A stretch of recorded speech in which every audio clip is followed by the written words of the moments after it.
All right, with the trx400 EX, the main problem that the customer said he was having was that the bike was bogging between idle and full throttle, so it was bogging like at mid range. And then another problem that he said he was having is that his chain is too loose.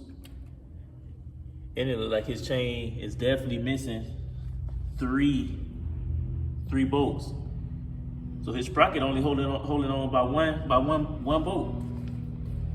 That's crazy. So the sprocket would have came off if the bike was running how it should have been. Okay, so what I am gonna do is I'm gonna do a inspection. So I'm gonna check the valve clearances. I'm gonna check the carburetor, make sure the carburetor is nice and clean. And we can check the spark plug too, just to make sure.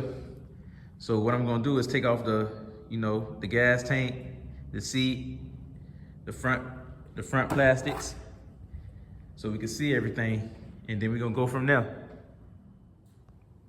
All right, so I got everything off, all the fenders and plastics, got the gas tank and the seat off. So the next thing that I'm gonna do is take the spark plug off. Well, take the spark plug out, and then I'm gonna take the valve caps out so we can check the valve clearances. And then I'm gonna take the carburetor off so we can clean it. And then we're gonna go from there. All right, y'all, so I got the spark plug out, but I had to put the front cover back on because the key switch, just to see if the bike is getting sparked. But as you can see, his spark plug is fried, like it's over with. Like his spark plug is burnt out. But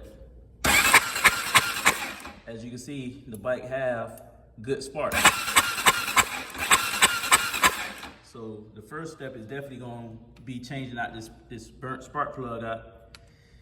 And then what I'm gonna do is take, like I said before, take the valve caps out so we can check the valve clearances. Then we're gonna go from there. All right, so I got all the valve caps off. So next thing I'm gonna do is check the valve clearance. Okay, that one nice and smooth. That one's nice and smooth. So both of the intake valve clearances is perfect. Now we're gonna check the exhaust. All right, that one is nice and smooth. That one exhaust one. Okay, this one is too tight. So his right exhaust valve clearance is too tight.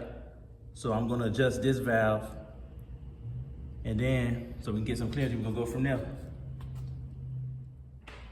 All right, so I just adjusted that right exhaust valve clearance, and as you can see, now it's sliding nice and smooth. Get a better angle. Now it's sliding nice and smooth, in and out, nice and smooth. Both of them is nice and smooth. So the next thing I'm gonna do is put the valve caps back in, put that new spark plug in, and then we're gonna move to the carburetor. We're gonna take the carburetor off and clean it out real good and give it a tune up. And then we're gonna go from there. All right, so I got the carburetor pulled off.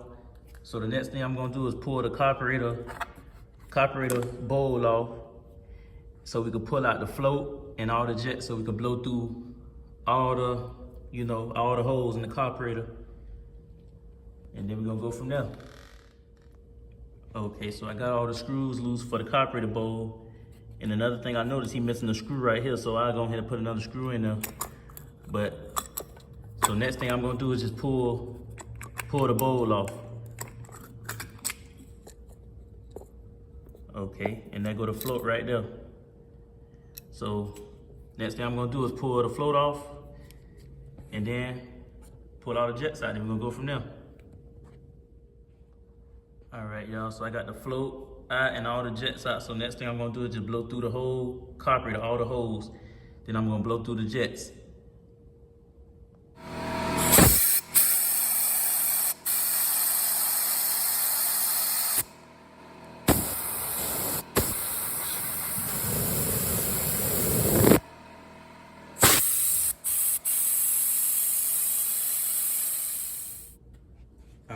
y'all, so I got the carburetor clean, got the bowl back on, and as you can see, I put that extra screw in there that it was missing.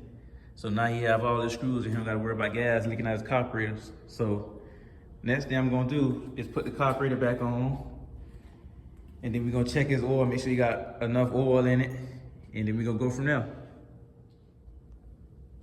All right, y'all, so I got the carburetor back on, and like I said before, we just gonna check the oil, make sure the oil is full, nice and full.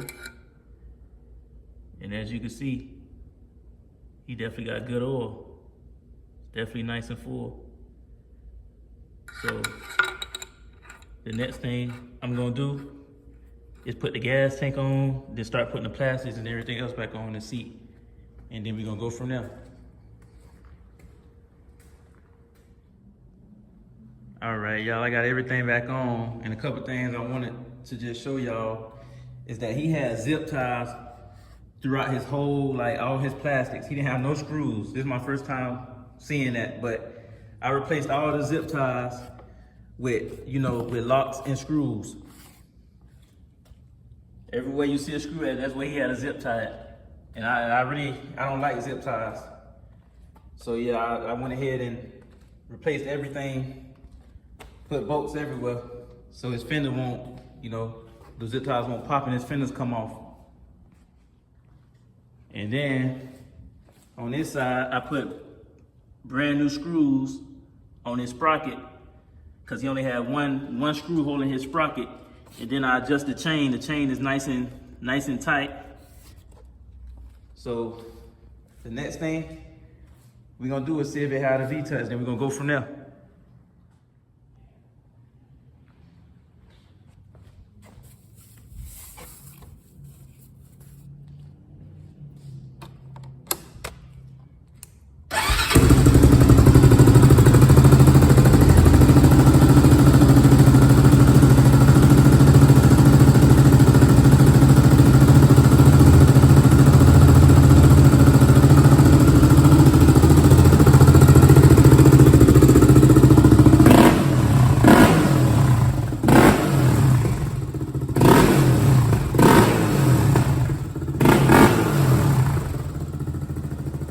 Definitely sound good.